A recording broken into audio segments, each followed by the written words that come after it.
Welcome to the Fourth Step Podcast.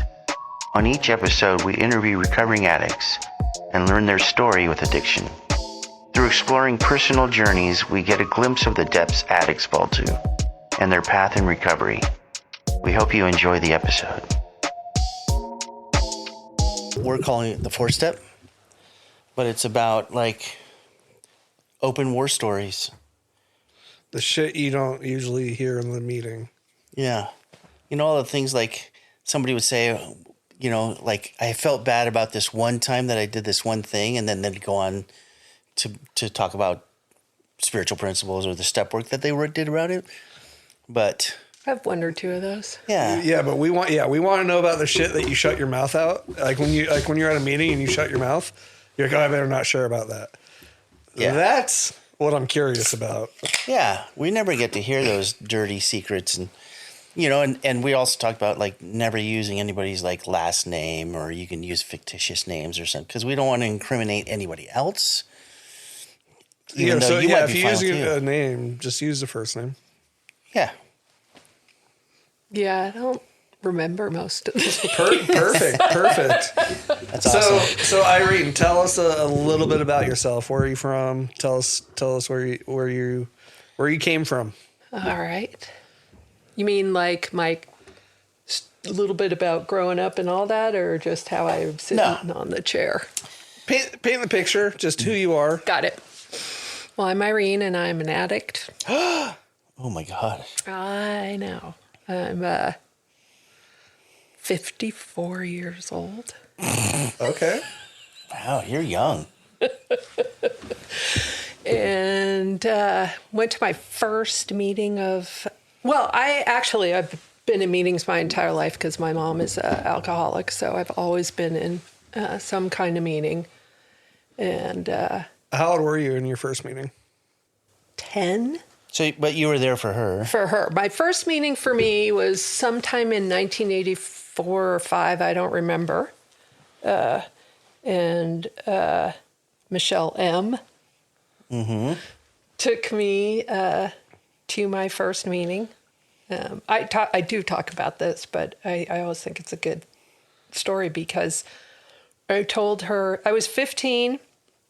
I was living on the streets of East Palo Alto, and I told her I was writing a paper on drug addiction and alcoholism, and that I thought it would be a good idea if I went to some of those meetings with her.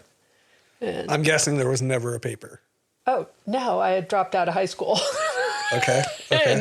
And she said, yeah, I think that'd be a really good idea for you to come to a meeting with me. So that was my first meeting. So I think I was 15, and I didn't stay clean. I didn't really even want to be clean. I don't know why I went to the meeting. I mean, something inside me knew. But you were in East Palo Alto. Yes. Yeah. Which, in case nobody knows, East Palo Alto was probably at that time, it actually had the highest murder rate per capita in the United States. Yeah. So this was in the mid-'80s. Yeah. And so the crack epidemic was just getting going. Like, we used to, like, people today, they buy like things that are already rocked up and stuff. Yeah. And that's like completely crazy to me because it was so new. You had to rock up your own. Yeah. That's just what everybody did. And actually that crack is what got me clean initially when I was 17. And so a story that I always remember that like it didn't occur to me that I was powerless or my life was unmanageable. And there were two of them. One of them was I was dating this guy who lived in a trailer park and was a meth dealer. Oh, a winner. Yeah.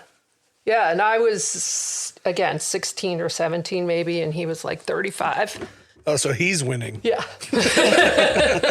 It was definitely a goods exchange. Goods exchange. Yeah. All right.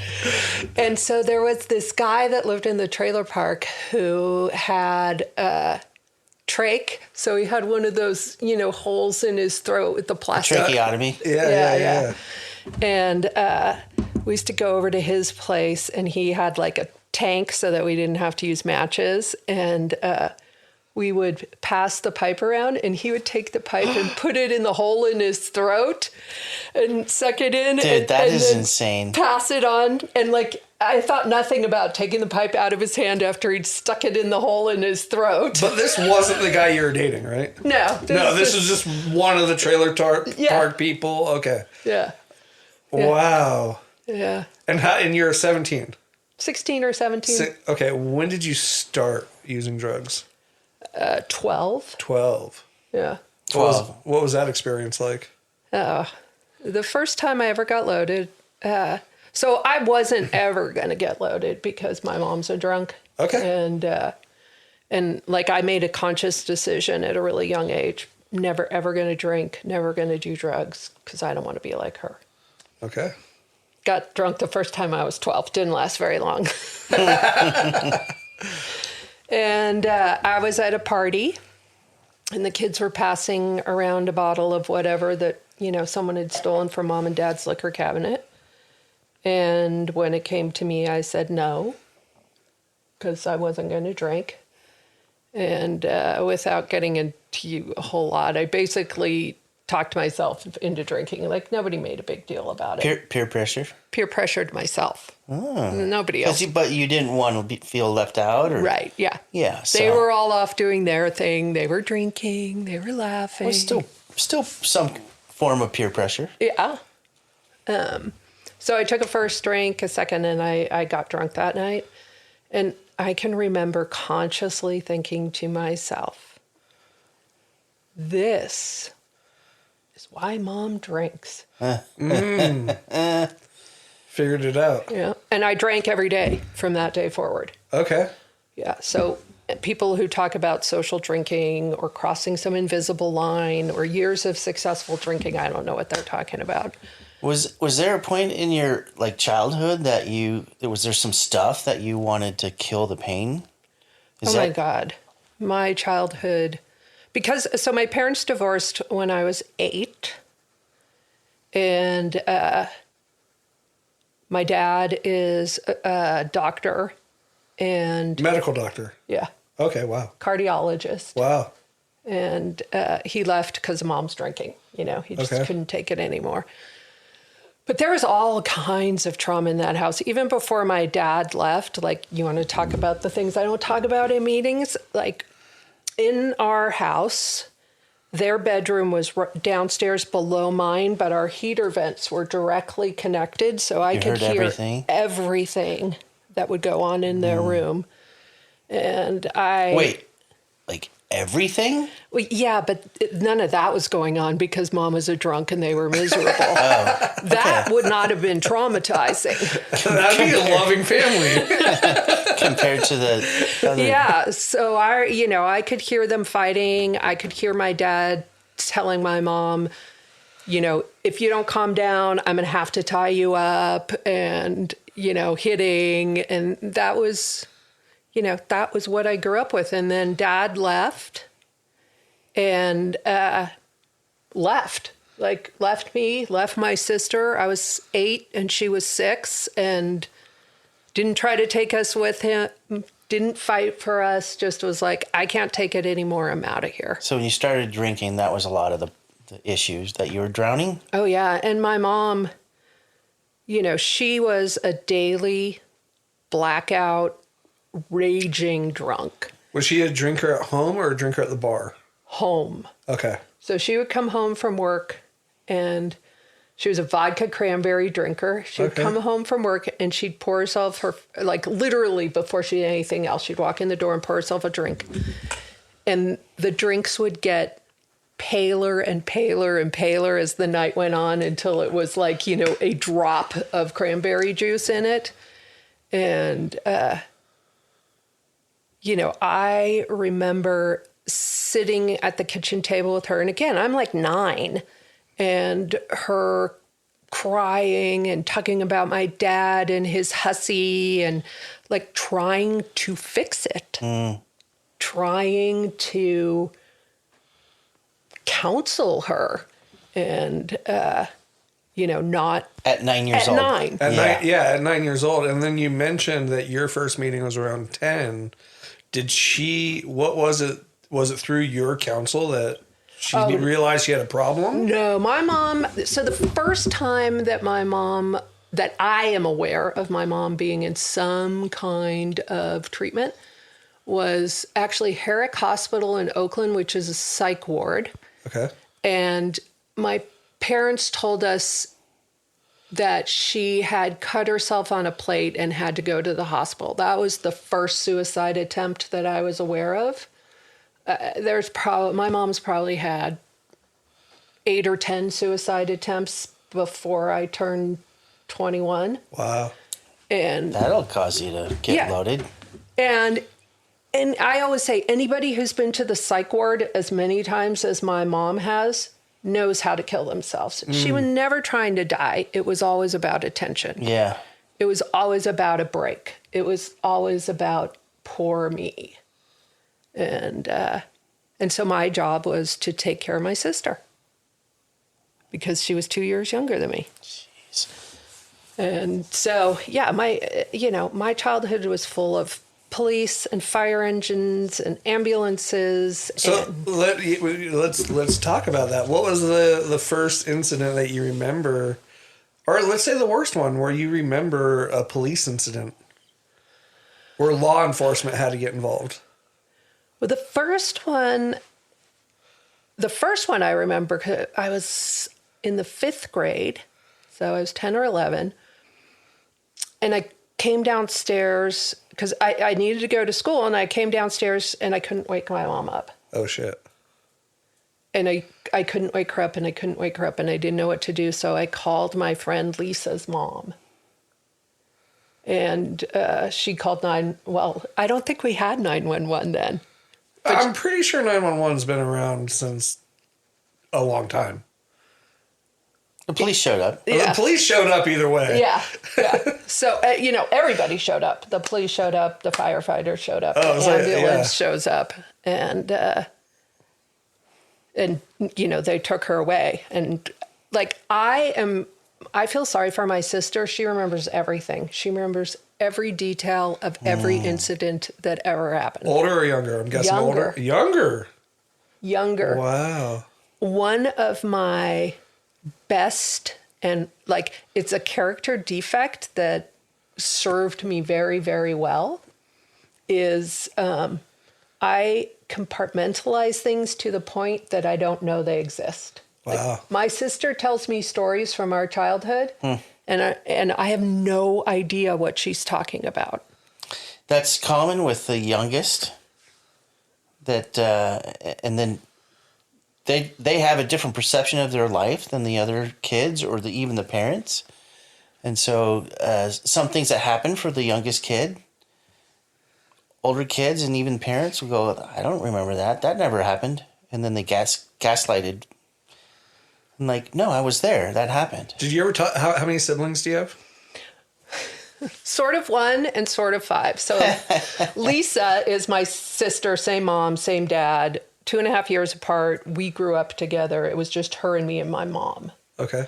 After my dad left, he remarried. They had 2 kids, and Josh and Zach, who I adore.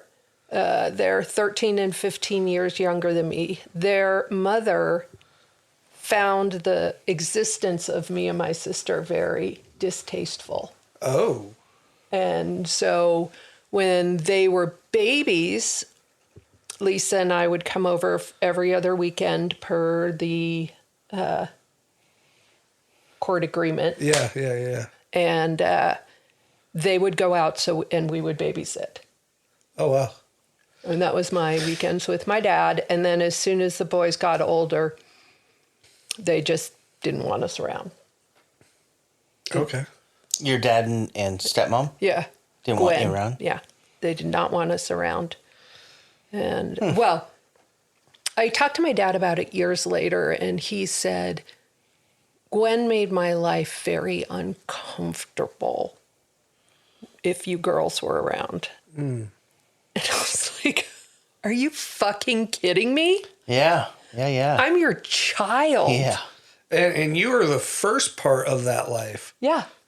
You know, like you were the first chapter. This other lady was chapters 2 and beyond. Yeah. Huh. So abandonment issues. Yeah. Oh my God. Yeah. Like, I remember when my dad left. I can tell you, it's burned in my brain. I came upstairs and I caught him in the front foyer with a bag full of suits. And I said, "Where are you going?" And he said, "Well, Mommy and I haven't been getting along very well lately. So I'm going to move out for a little bit, but nothing between us is going to change." And that was the big, the first big lie. My whole life changed that day. Yeah. So when you found drugs and started getting loaded, or drinking first. Yeah, alcohol was just my first drug. Yeah. And it took it away. Now, so you're 12 when you drank for the first time. When did you cross the line from liquid to like substance and harder? Well, I started smoking pot, right away. Okay. But that's just organic. Yeah. God made pot. It's so funny. Now that I'm going to parties, I'm going to do everything they're doing at parties. Yeah. Yeah. So that was no big deal. And I still, to this day, I don't think about, like, oh, it's just pot. There's nothing. It wasn't really drugs. Right. I didn't discover drugs.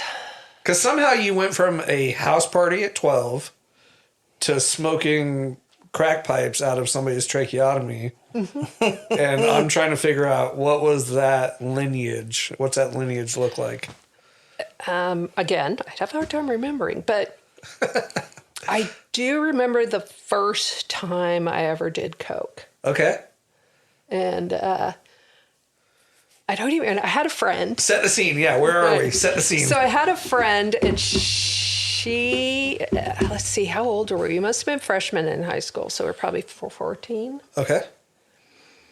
And I don't even remember how we met these guys, but we met these two guys who were in college, and they were friends, and so we were dating them. And I think the guy I was dating, I think his name was Carl, and like he took me to Planned Parenthood. Oh shit. Because he was like, you need to be on birth control. Like I was still pretty. I wasn't a virgin. Oh, that's another good story, but remind me of that.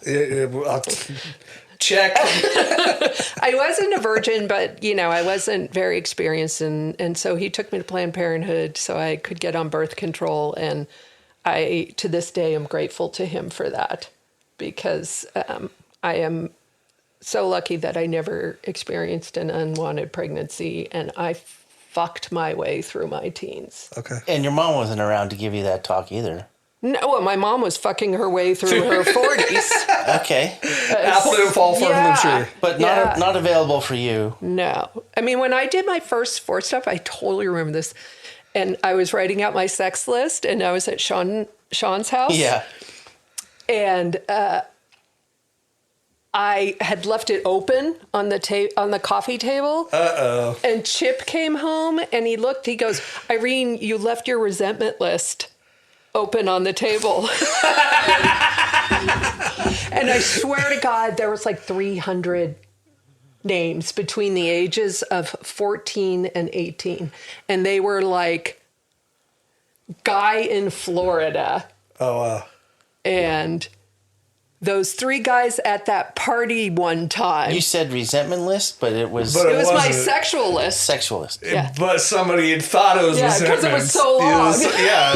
There was so many pages that to a normal person, it looks like just, that's a lot of resentments. Yeah. Oh, yeah. And my God, I carried so much shame about that for so many years. Yeah. So many years. Okay, so back to your college guys, cocaine. Yeah, so we went out a couple times, and then we were at one of their houses, and they had gotten coke, and they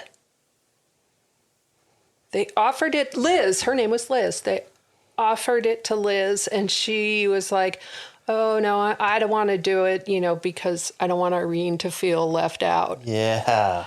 And so I was like, "Oh, no problem. Well, if that's the case. And that, snorted my first line that night. And again, I was probably 14 or 15, so within a couple of months. Do you remember the feeling that first night? I don't really remember that, but I remember the first time I ever smoked it. Okay.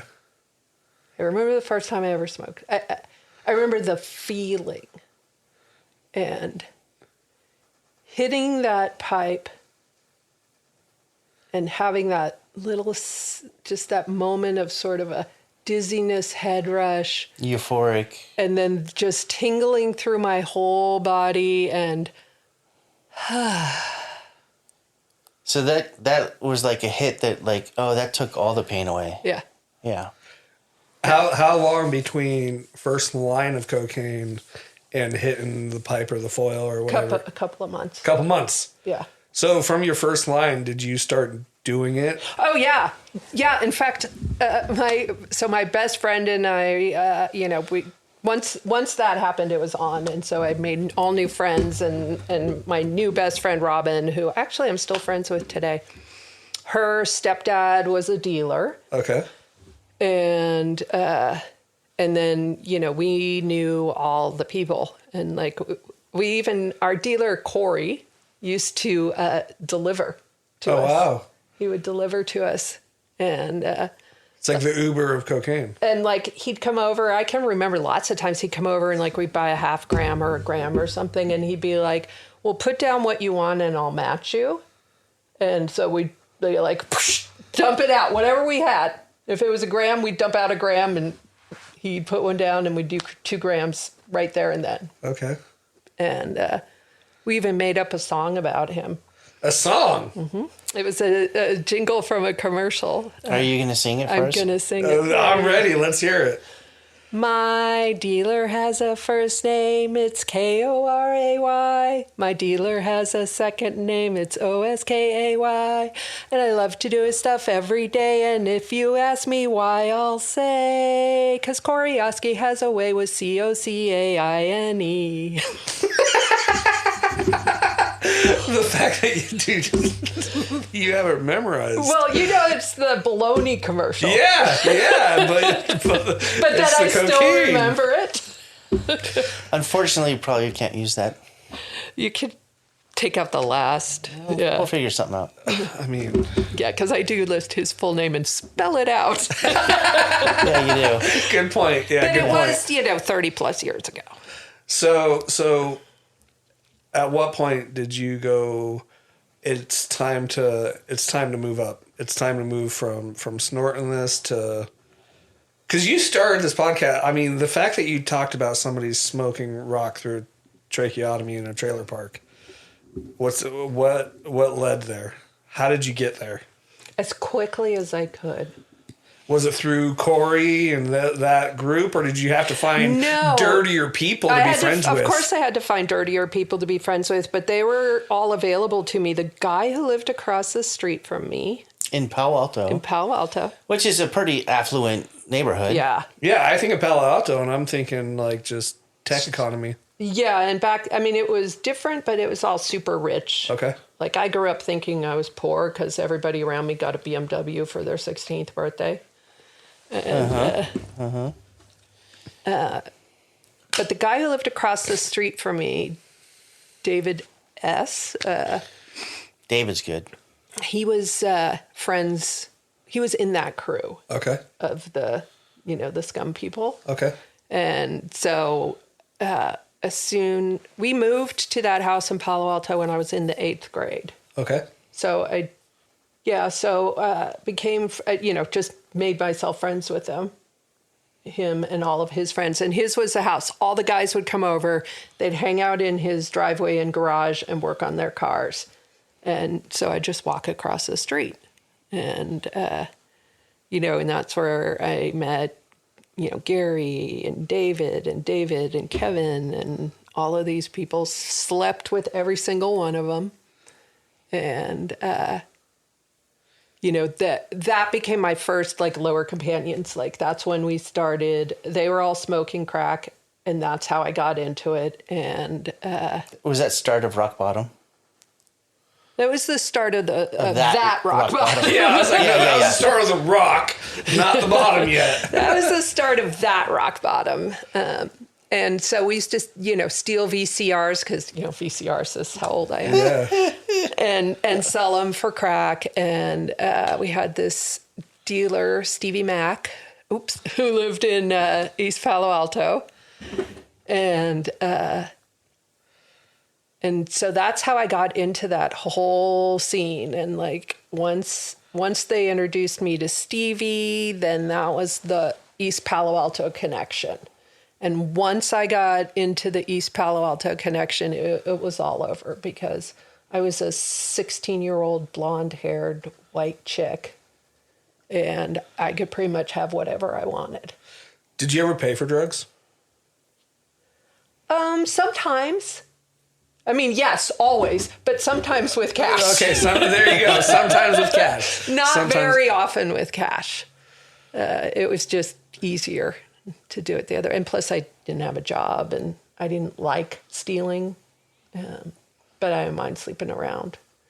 I had no value of myself or my body. Okay. And so I didn't care. Like, I think about like girls who knew that they had power with their bodies. I wasn't one of them. I wanted desperately for somebody to love me. Yeah. And even if it was for a few minutes while we were fucking, Yeah.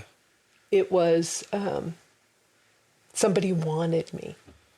Yeah, it Somebody took wanted away a me. little bit of the pain. Yeah. Yeah. I mean, I just felt so empty and worthless. And then, of course, it became, I felt shameful about my behavior.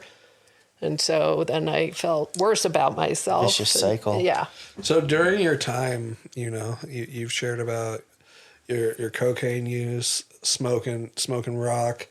At any of these points, did you ever have that conscious thought of like, this isn't right? Once in a while, like I remember being in a crack house in East Palo Alto and sitting in a room with a bunch of people that I was afraid of. And there was one chair and the rest of us were all sitting on the floor and nobody was talking and we were just passing the pipe. And when the pipe was empty, I got on my hands and knees and I was looking on a hardwood floor because I knew I dropped a rock. It wasn't even a rug. It was a hardwood floor. And I was down there searching because I knew I had dropped a rock. And that was like one of those moments of clarity. Yeah. That this is not normal. Well, I mean, normal people don't end up in those places, period. Oh, yeah. But it was just a moment of clarity. Yes. Yeah. How old were you? 15? 15. Yeah. Yeah, it's funny that, when you're 15, normal, as we would say, Yeah. you're thinking like, oh, fuck, I forgot to do my homework. Or I got a C minus. I got a C Holy minus. shit, Like, man. my grade dropped, not I my really crack need rock. to pull my grades up. Yeah. Right? Yeah, no. Me, I was, like 15, I attempted suicide. Mm-hmm. I mean, that's normal for us. Yeah, was there ever a point where you questioned your own life? I think being so traumatized by my mom's continual suicide attempts. Okay. Kind of like the whole, you were raised in NA, you're raised to not be a drug addict, so I'm going to be raised not to commit suicide. So I was raised in AA. Okay. Which is part of the reason when I got clean at 17, I mean, I was a crack addict, but part of the reason that I ended up in NA is that it didn't feel poisoned by her. Oh. This is my thing. Yeah. I can have my own program. Yeah. Okay. I'm just curious. What's the craziest thing you ever did to get drugs? Without incriminating yourself. Without incriminating yourself, Or anybody I just else. want to know, at what length did you go to get loaded? She's over here trying to choose one. The thing about being young and female is I didn't have to do much. Okay. I mean, I had to have sex with a lot of people, and That's a lot. Yeah. But that is, like, I know that you say you don't have to do much, but. Like, I remember being taken to a party, and that's all I knew. It was a party. And it turned out it was this guy's bachelor party. Oh, shit. And I was there with my best friend, and somehow his fiance showed up, and I remember she hit me, and so we bailed, and then I was like, you know what? Fuck her. So we bailed, and then I was there by mistake. I had no idea. I didn't know what was going on. I just thought we were going to a party to get high. Yeah. And then it turned out to be this, and she came after me, so we bailed, and then I was like, oh yeah, bitch, fuck you. Turned around, came back to the party, fucked her fiance. Wow. Well, that showed her. Mm-hmm. That's who I was. Her fiance and my boyfriend. Because I remember we were in a bedroom with those closet doors that are mirrored. Oh. And yeah, so I remember seeing myself while we were Bounce doing all this. Oh, to be young again. Oh, man. Yep. Yeah, that's crazy.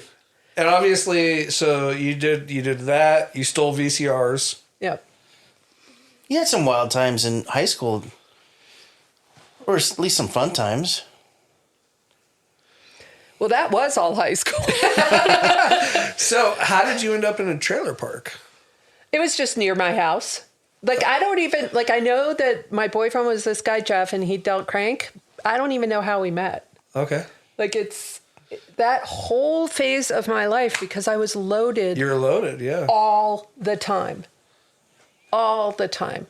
So when you got clean in the Bay Area when you were young... 1986. 1986. And how old were you? 4 months before I turned 18. I got clean January 10th of 1986, and I turned 18 on April 4th. Wow. At that time? Yeah. Yeah, that's when I met you. Yeah. Mm-hmm. So that's... You weren't clean yet, were you, Kevin? No, she got clean at that time before me, but that's how I got introduced to all those kids at that time. Was like there was 30 plus people in NA, all around the same age, within 4 years of each other. And we just moved around as a pack. So you had talked about going to a meeting when you were 15, so obviously that didn't last. Right. And you came back. What was it that you're like, fuck, I need to change? It was literally just that. I mean, I remember, coming to one morning. Okay. And that was it. I came to, I didn't wake up. And, dragging myself into the bathroom, feeling sick, getting sick. And was crack and cocaine, was that your only drug of choice? At that time, it was crack and alcohol. Okay. Alcohol is a constant companion. It never left me, ever. Okay. So truly, I would say alcohol's my drug of choice, but it didn't stop me from opiates. That's like the next chapter is my opiate chapter. Okay, so no, perfect. Because I thought so you started doing opiates after crack. Yeah, so I got clean in 1986. Okay. When I met Kevin. Okay. And stayed clean for 23 years. Oh, shit. Okay. And got loaded again. But in that time, there was our fellowship during that time was huge and tight. Yeah. And tight. And we did everything together. So you consider that you had 23 years of solid recovery? Oh, yeah. Going to meetings, working steps. I wouldn't say 23. No, there was that 5-year period. It was such a long time. So did all of that for a long time. And then moved up to Santa Rosa for about 8 years. moved in with a practicing meth addict while running the family program at a treatment program. Oh, okay. That I remember that. Because I'm analyzing your story. So as a child, you're like, I don't want to be an alcoholic. I don't want to go to AA. I should go to NA. Moving in with a meth addict, was there a point, because you'd mentioned opiates, so was there a point where you go, I don't want to do crack again, but I'm willing to do other drugs? Well, I was still clean when I was living with him. Okay. And running the family program at a drug and alcohol treatment center, so teaching people about codependency and living with a practicing meth addict. Yeah, okay. You're practicing what you're preaching. Like, you're like, here's codependency. I'm going to go home and do it myself. Let me illustrate for you. So, yeah. And so that thing all blew up, and literally just blew up. Did you marry him? No. No, I didn't think so. No, I married Kevin, and then divorced Kevin, and then found him. How'd you find him? Different Kevin, not me. I'd fucking sure hope not. At a meeting. He was at a program called Turning Point in Santa Rosa, which is, go to Turning Point or go to prison. How much time did you have? Let's see. Probably about 12 years. And how much time did he have? Well, maybe 12 minutes? Yeah, like 60 days, maybe. Okay. And in a facility. So so it was like a 13th step. Oh, yeah. All the way through. Like, yeah, like I always wanted. Get it, girl. I always wanted a real bad boy. Yeah, let's get it. Let's go. This is the one. And yes. Oh man, I'm gonna fix that one. You have no idea. Kevin, did you meet this man? No, but you've been in his house. So there's a story, like the end of that relationship. It got abusive, and he was connected to some very bad people, and she called me just one day and said, I need to get out of here. And I knew the situation. We talked, and by the end of the day, we had a big, giant flatbed truck, and there was like 6 of us, and we caravanned all the way up to Santa Rosa. For some reason, he was gone doing something, and we pulled up, emptied the house, like emptied it. Everything in the house went on the flatbed truck. And in an hour and a half. Yeah. Dirty dishes, everything, just on the truck. Fuck it, let's go, yeah. Yeah, we tied it all down, drove all the way back, and it was like she disappeared. Yep. So Did you call him that night? Fuck no. Did you ever talk to him again? No. No, you really... Well, you talked about codependency. And in most cases, it's like, I'm going to do everything, I'm leaving. And then like 15 minutes later, you're like, hey, just wanted to say hi. No, I was scared. You're out of there. He had a lot of family up in the hills of Guerneville. And so if you're at the Guerneville River, I have no idea where that's at. It's west of Santa Rosa. Okay. In the Russian River. Okay. If you're at the Russian River, down near the river, there's 2 kinds of people. There are hippies and gay people. Okay. As soon as you go up into the hills, everybody's a fucking meth head. Okay. And so he had all kinds of people there. Probably, 10, 12 years ago, something like that. I love the Russian River, and we used to go up there with friends for a week every summer because 3 or 4 families, and 2 of the families were 2 mommy families. So going to Guerneville was always, in the Russian River was always a great place because nobody hassled us. And so we were up there one time, and I was in the grocery store, and I came around the corner, and he was in the grocery store. Oh, wow. And I literally... froze and bolted out of the grocery store. Wow. I'm that afraid of who he is and the people. Yeah. How long has it been since you talked to him? You had a bad picker. Yeah. so bad. So it was years before since you talked Yeah, to so her. Oh yeah, it's- like it's- 28 Okay, years. so a long time ago. Was that the beginning of your relapse? Like where you started? I mean, obviously you picked up. No, because so Kevin came and rescued me, and I moved back to the Bay Area. And Kevin was active in Narcotics Anonymous, and I jumped back into. I was going to meetings up there, and I jumped into meetings in the Bay Area, and then I picked. You try to use your broken picker. Yep, and I picked a man named Jory, who actually was Jennifer, Kevin's wife's Yeah. ex-boyfriend. Kevin's like, podcast is over. No, he knows all this. Dude, it's, you know how small the Because fishbowl is in the program? Because we were so, we were young and we all got clean together. We all slept together. It was that. And so it was Jen and Jory for like 5 years. Okay. But they'd been split up for several years by then. And I think you and Jen started dating first. Yep. And Jory was Kevin's best friend at the time.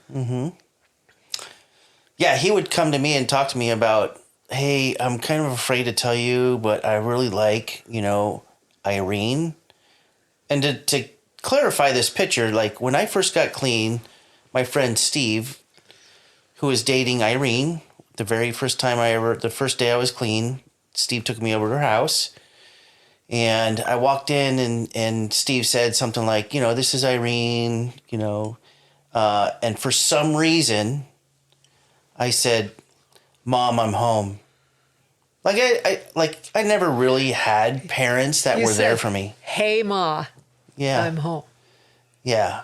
And I felt that. And ever since that day, and that's over 36 years ago, I've always called her Ma. So when I first got clean, she would come and pick me up and make sure I made it to my PO so I could go pee in a cup or whatever. Or if I forgot a lunch, she would bring me lunch to work and just make sure I did everything I need. And so she took care of me. And then when she needed help, I was there for her. But when she told me, or when Jory told me that he wanted to date Irene, no, dude, there's no fucking way. But at the same time, I'm dating his ex-girlfriend. And so I had that little paradox there. And so I said, whatever. They weren't They're going both mine. Yeah, they weren't going to listen to me anyways, Yeah. right? Oh, wow. You love who you love. Sounds like some Jerry Springer shit. Yeah, it was pretty good. I mean, that happened in every other relationship in our fellowship at the same time. Everybody was small fishbowl, man. Yeah. So I just got to ask, what took you back out? Jory. Well. So I married him. Okay.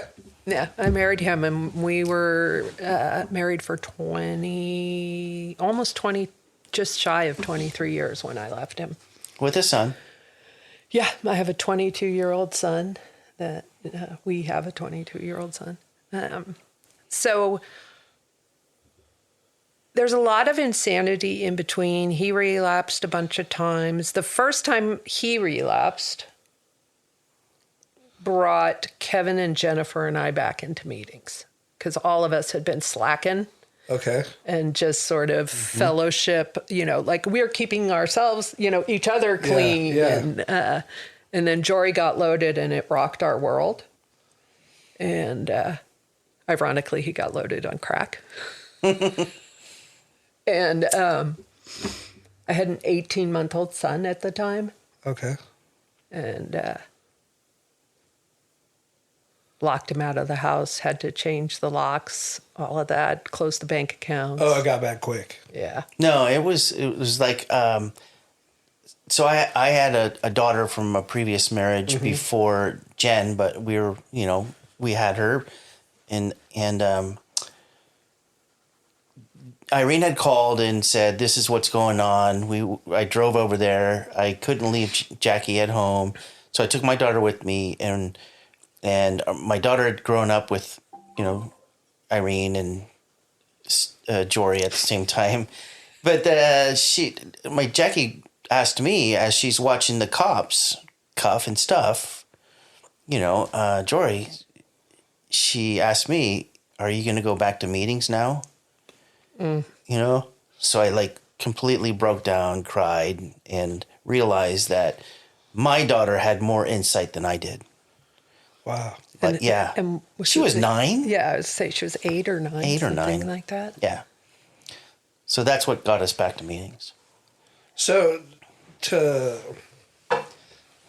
some good happened in life because you had 20 years clean. So. Yeah. Yeah, so that was 16. I remember standing in a meeting and saying it's really hard to have 16 years and be a newcomer. And, we all jumped back in, and Kevin and Jennifer stayed back in. Well, you were always there. Yeah, but I mean, I was in doing the work for a few years. I was in a step group and, doing that stuff for a few years. And, meanwhile, my marriage was just disintegrating.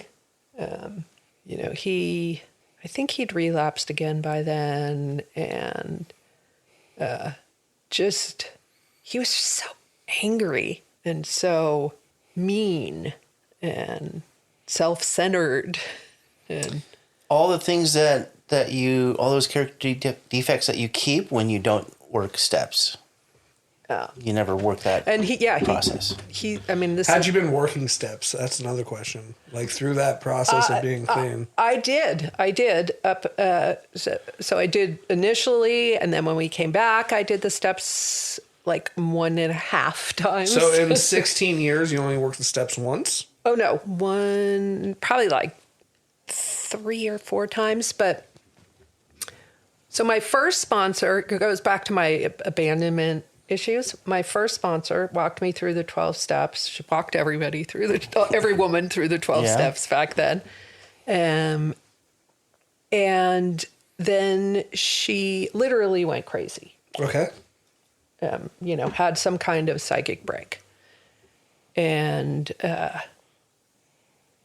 so even though it wasn't about me in any way, shape, or form, she abandoned me. Yeah. And so then I got my second sponsor. I had another one for a short time, but it didn't really gel. Then I got my second sponsor. She was awesome. I loved Allie. She was amazing. She said to me when I asked her to be my sponsor, she said, "Can I ask you something?" And I said, "Yeah." She said, "Does my age bother you?" Because she was 60 something. Oh, okay. And I was like, "No, because I love what you have to say. I love the way you live the program, and you say fuck a lot. So I figured it would work." I love it. That's my style right there. And so she and I worked together for a while, and then her daughter came into recovery. Okay.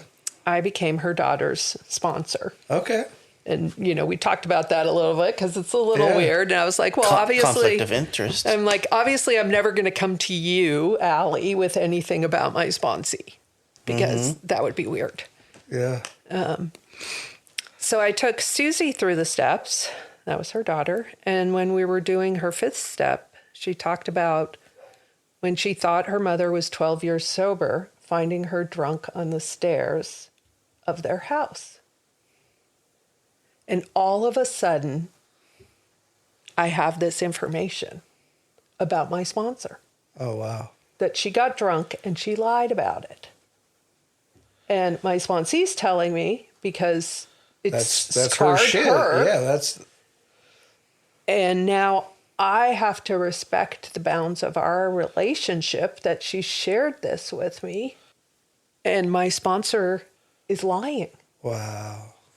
What went through your mind, your heart in that moment? Just don't trust people. You just shouldn't trust people. Here is proof again. not to trust anybody. Did you ever confront it? Never. Never. To this day. She passed away, but yeah, never. How much time did she claim to have? Like 20 some. Well, when she died, she probably had claimed to have, close to 40, 45 years. But Wow. Yeah. yeah, and so that brought up some abandonment issues. I can only imagine. And so that was the last sponsor I had Before leaving the rooms and then, coming back in. And then I did a step group with Jen, Kevin's wife, and some other women. And we went through all the steps together. We went through the Green and Gold book. Fucking hate that book. And if you don't mind, I'm going to ask you a question. Only because my own experience has my own feeling around it. What was the moment like when you went back out? And what did you use? What was it that said, I'm getting fucked up and I know it? so It's not like the first time. No. So I got loaded, and here's the thing. I relapsed for the first time.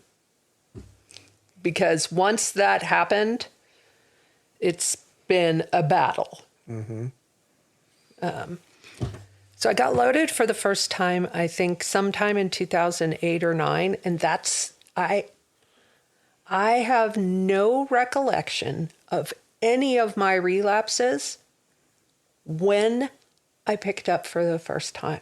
It is completely blocked. Trauma, because you know how traumatic Yeah, it is for you. I know what's coming. You know that you shouldn't have done it. Right. And everything good in your heart is saying, I shouldn't do this. Don't do this. And once you do it, I have that same. I mean, I remember when I relapsed. I remember that. But you don't actually remember. Do you remember what you used? Well, the first time I relapsed, it started with alcohol. Okay. Because it's easy. Because that's your go-to. And it is my go-to. I mean, Is that when you were keeping a bottle in your center console? yeah. Yeah, so it went fast. So, as soon as I was like, I was a teenager. It was a phase. All of the bullshit. Oh, yeah. You started reasoning with So, even being clean. Yeah, so I started drinking and, of course, lying and hiding because everybody I knew was in recovery, or if they weren't themselves in recovery, they understood recovery and knew I was. Okay. And so the lie I would tell myself is my husband, Jory, actually is an addict. And so I have to hide this to protect him. Good one. And I believed that. Well, I mean, it kind of... There is some truth to it. You know the guy. Yeah, I was going to say. You kind of were protecting him. But didn't help. But it was bullshit. Yeah. And so I drank for about 2 years and lied to everybody I knew. And Like going to meetings? I would say I went to meetings. I picked up chips. I sponsored people. And I was drinking. Wow. And then somewhere pretty early after I started drinking, I had surgery, or maybe I had the surgery first. And it was the first time I'd ever had Vicodin. Okay. And they gave me I had a C-section when my kid was born, and I didn't take any of the pain meds because I was clean. Yeah, you were working a solid program. Yeah, or if you did, I was you probably did it with your sponsor. Yeah. But I could do it. It wasn't. Yeah. It wasn't so painful that I needed it. Of course, Jory took all of them, and so I had surgery, and I took those first 2 Vicodin, and it was like. And oh my God, I just loved it. Yeah. I was like, everything was just warm and blurry. And then when you added alcohol to it, it was like the perfect combination. And so It was like being in a brownout all the time. And you never were into like downers or opiates. No, I've never before. I mean, I'd taken some, but That's what I was talking about before. Like I was a crankster gangster. Like speed was my thing. And then when I had my jaw broken when I was a little bit later in teenage years, and they shot me in the ass with morphine at the hospital, I was like, oh. Yeah, the feeling where I'm about to pee my... That's why those guys do heroin. The warm pants feeling? Like, Yeah. oh, man. yeah, just everything's okay now. That's addictive as hell. And so that combination, that was my combo, that was my go-to. And did it ever go beyond Vicodin? I mean, just other stronger pills. Yeah, you went into Oxy. Did you go into OxyContin? Oh yeah. So I went to Percocet next. Okay. And then my dad, as I mentioned, is a doctor. Yeah. Everybody knew I was clean. And so I would just call my dad and say, he knew I had had surgery and, can I get a refill? So he'd write me a script, and that was back in the days where you could... On the tab. Yeah, and so I would just change, the number of pills and the milligrams. And From 8 to 80? Yeah. Yeah. Yeah, and from, 5 milligrams. First I started making it 7.5, and then you could make them... I was look up in the DSM, like how many... Like, what are the different levels? Is there a 15? Is there, how can I... Yeah. You went all out. Yeah, you're making it happen for yourself. Yeah. You did some research. And the whole time you're going to meetings. Yeah. Not a lot. Not a lot. But I'm still claiming clean time. I'm still... What? Tell us about your moral compass at this time. What did that feel like? I had none. And every time... Why did you keep going to meetings then? Because I had... Keep up perception? I had to keep up the facade. Like, I couldn't let anybody know. Like, I still liked Kevin and Jennifer.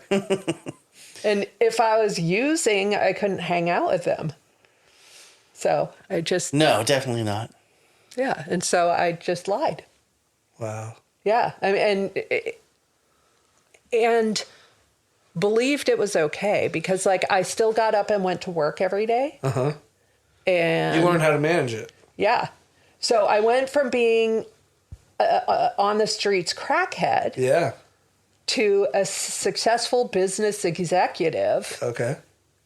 Who just takes the edge off in the evenings. Okay. And then the afternoon. Yeah, and that was the story. And so and then the morning. Yeah, my whole routine was, like I had to have pills at all times. So I was running the typical scam with a couple different doctors and a dentist and my dad and all that stuff. And then I would drive home from work every day and I would stop at the liquor store. And my drink since day one, since like I was old enough to figure out that what I like to drink at 15, has always been Bacardi 151. Because I'm, why fool around? Oh, you're a gangster. You keep it real. Yeah, like I've never understood. Like, why would you drink anything less? Good point. It's just a waste of time and money. So you're going to meetings still. So I'm guessing, and so you throughout all of recovery, you never quit going to meetings. Except for that one time period whenever I moved back, whenever that was, in the early 90s, and then my husband got loaded and it brought all of us back. There's a period of 5 years there where we would go to like one meeting a month. Yeah. Okay. Yeah, so, but not really. So for the most part, you claimed recovery. Mm-hmm. There you go. So you come back into a meeting one day and you go, you know what? I'm not actually clean. No, she got busted. Hell no, yeah. You got busted. I got busted. So fuck. That's what I'm looking for. That story. How does that play out? So I'll share. This is the first time I got busted, but every time I've relapsed, when I've gotten clean again, it's because I've been busted. Okay. And so it was a Saturday, and I had to go into work for some reason. I don't remember why. And I was at work, and Jory was going through my closet looking for the porn DVDs. Okay. And found empty bottles that I had hidden. You left your empty bottles next to his porn Yeah, stash? she's a rookie. I was at the time. Oh, that's true. Yeah. She learned her lesson. I got way better. Okay. And so I came home that night, and Jory's like, we need to talk. And I'm like, all right. And he's like, no, this is serious. I'm like, all right, you're kind of scaring me. And he's like, okay. Did you think at that time? Did you? No, I had no idea. You didn't think, oh, he found my bottles? No. Huh. No, my denial is so strong. That is strong. Yeah, what was that? Like, was he like, hey, I was looking for Big he Booty finally Bitches was- Volume 4, and I came across your... So finally he goes, just hold on. And he went downstairs, and he came back upstairs with a bottle in each hand. And I just looked at him and said, about 2 years. Came clean. Yeah. It was like, I'm fucked. There was no reasoning. Yeah. I mean, So you'd already been in this game for 2 years. 2 years. So... I drove a minivan at the time because I had a 10-year-old son. I used to carry in the center console is where I'd keep my pills stashed because nobody would ever, it's my car, and my booze. Okay. So I would drive around, I'd mix myself a drink, take my pills, drive the minivan with my kid because I wasn't loaded. Yeah. I was just, Yeah. with a license plate that says thanks AA. Mm-hmm. Wow. What do you mean when you mixed yourself a drink? Like, did you have a little cocktail glass? No, so that was I started to say, so my drink of choice, because I didn't want to get busted. My husband had stomach surgery, and so he couldn't drink sodas. Okay. And so I would drink Bacardi 151 with Diet Cherry Vanilla Dr. Pepper. Because... Which is so gross, he would never try it. That is such a soccer mom. Like, other than the 151, once you went like 8 flavors into Dr. Pepper, I was like, okay. Because it smells really strong. It has a really strong scent. So it would cover up the booze, and it was full of bubbles. So he would never ask me for a sip. Mm-hmm. And so I would have... I had cups like this. And you drink them right in front of him? Oh, yeah. Like, literally, you'd be sitting where you are, I'd be sitting where I am, and I'd have my soda. And he never noticed, like, when you guys kissed or anything? That's how, we were so estranged from each other at that point. Wow. That's brutal. Yeah. Yeah. So, yeah, I got busted and ended up in treatment. Did he ever find his porn? Oh, I'm sure he did. Okay, just checking. We got Poor guy. poor guy. he had a bad day that day. Yeah. I'm sure he found it. You went to what treatment? Back up? So then I got busted on a Sunday. I remember that because your wife, Jen, came over and took me to the Sunday night Belmont Hills meeting. Right. Where I copped. I remember the phone call. My sponsee was in the room. Wait, you copped on the night that you just got busted? Not copped, copped that his wife took me to a meeting that night, and I told on myself and introduced myself as a newcomer. And one of my sponsees was in the room when I did that, and that's how she found out that I was using. And that was crazy Aunt Lori. So now that I think about it, you almost did the same thing as your sponsor did to you. She'd gotten drunk. She just never claimed. Right. But for 2 years, you'd said that you'd been using. Oh, yeah. And you had a sponsee. Yeah. So it just goes to show that, like, how close as addicts we do the same shit. Mm-hmm. We think we're special. And then we end up doing the same shit as everybody else does. Yeah. Yep.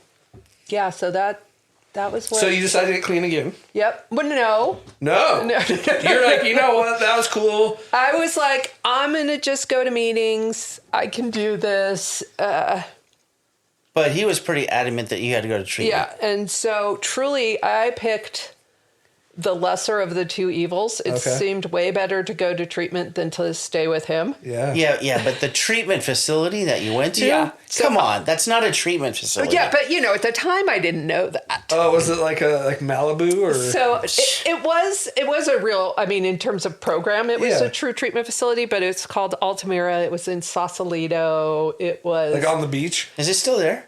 Uh-huh. Yeah, like it's on the water. My bedroom looked out over the ocean, and we had acupuncture every week and massages every week some and real bougie yoga shit. every week. Like Sweat lodge. Yeah. Fucking equine therapy would come. all that stuff.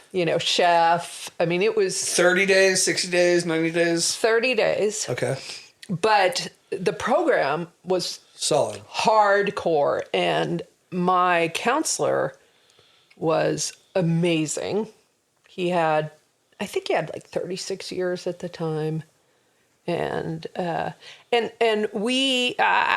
knew and was friends with the executive director of the program. I knew and was friends with one of the counselors because we'd all gotten clean together. Yeah. They were friends of ours. Yeah. And then I didn't know until I woke up the first morning there, and our friend Rich was standing in my bedroom, and I was like, what the fuck? What the hell did I do this time? And he was the night guy there. Oh, wow. Yeah. So she had a lot of eyes watching her. She couldn't pull anything. So you go through that program, but you didn't want to stay clean. I didn't when I got there. I did by the time I left. Okay. And, so I came home and... How much was that program? Well, I got a deal because of my relationship with Roland. But full price? Yeah. $50K. For a month. For a month. $50K a month. With insurance or without insurance? They don't take insurance. They don't. Okay. Yeah. Completely private funded. Yeah, so my dad paid for half of it. I had a boy daddy. And my sister paid for half of it. Oh, wow. So you get out of rehab. It's a great facility. Yeah. You leave. Where does life lead you? Unfortunately, it led me back to my husband. And like my counselor was adamant that I shouldn't go back there. He's like, you cannot go back there. It's not safe. You're going to get loaded. And of course I didn't listen. So how long did you last?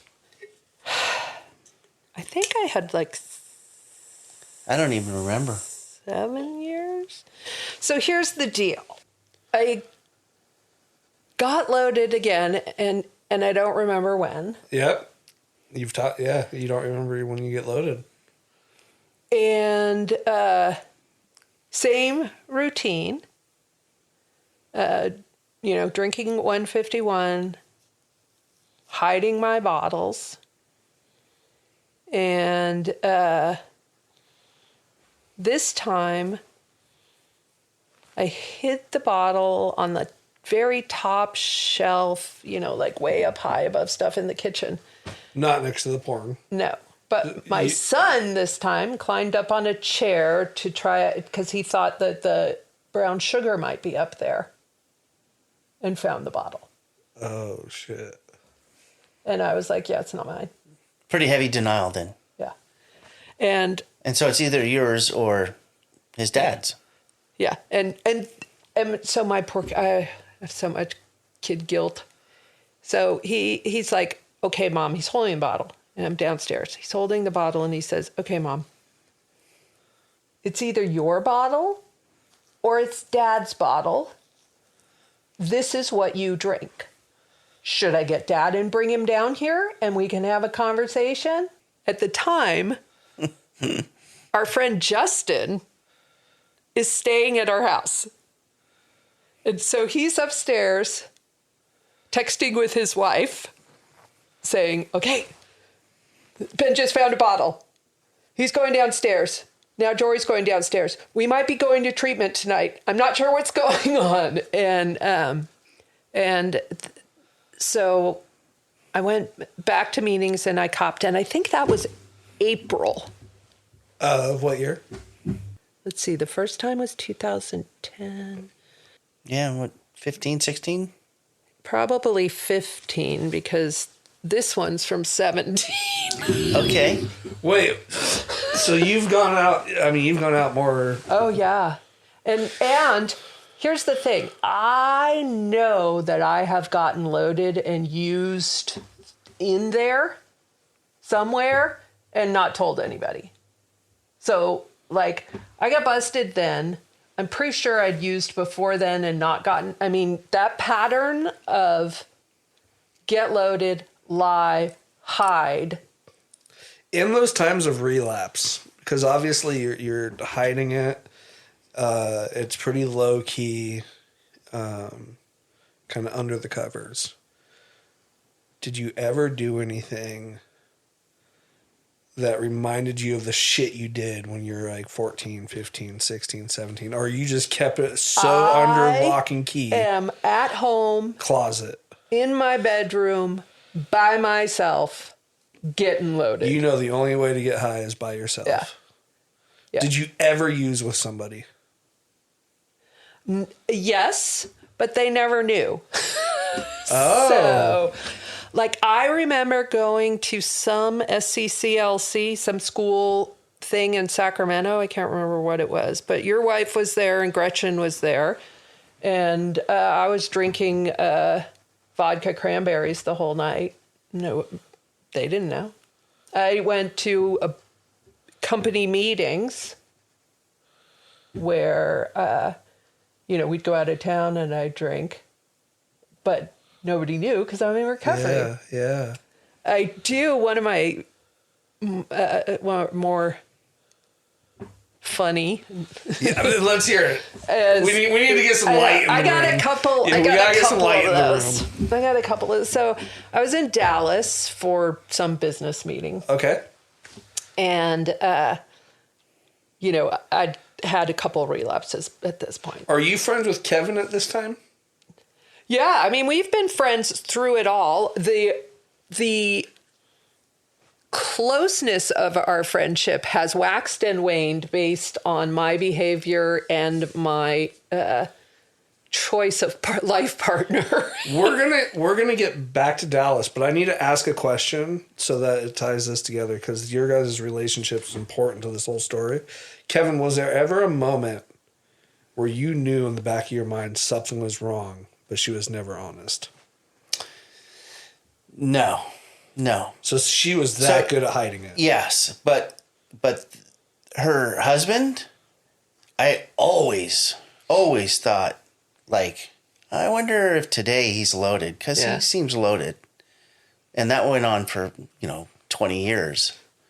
I never knew if I could actually trust him, but her, I full on never believed she was loaded. I Ever. shattered a lot of people's. I hurt a lot of people. The first time for us, or at least for me and Jen, what? Like, what the hell? There's no way she could hide it, but she did. And it was like devastating. Did you feel betrayed? Yeah, absolutely. It's the hardest thing about the rooms, the program in general, is when you learn to love people. Yeah, and this is the female that raised me in Narcotics Anonymous. Like, when I had problems, I went to her. So, thank you. I needed to ask that question. Yeah. So Dallas business trip. Yep. Get into it. So I'm clean at the time, and I'm checking into the hotel, and here's my first chance to make a right choice. Okay. And I'm checking into the hotel, and they say you have a mini bar in your room. I sure do. Would you like the key? And I'm like, well, yeah, there's probably M&M's. There's probably Dr. Pepper that are like vanilla cherry and diet. Like, that's all I get. There's probably M&M's and things, in there. And so, yeah, I'll take the key. And, I go up to my room, and I don't have anything until the next day. Okay.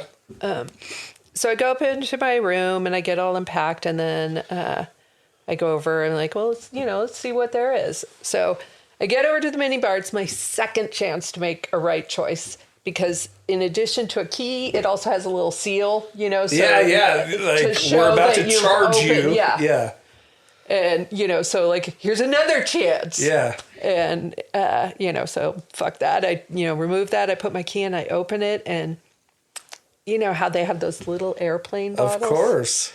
And I open the refrigerator and it's like,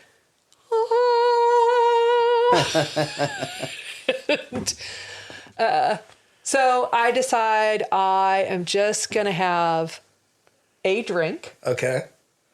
And I am going to, put something on Netflix, just have a gin and tonic, very sophisticated. I'm on a business trip. Right. And just chill.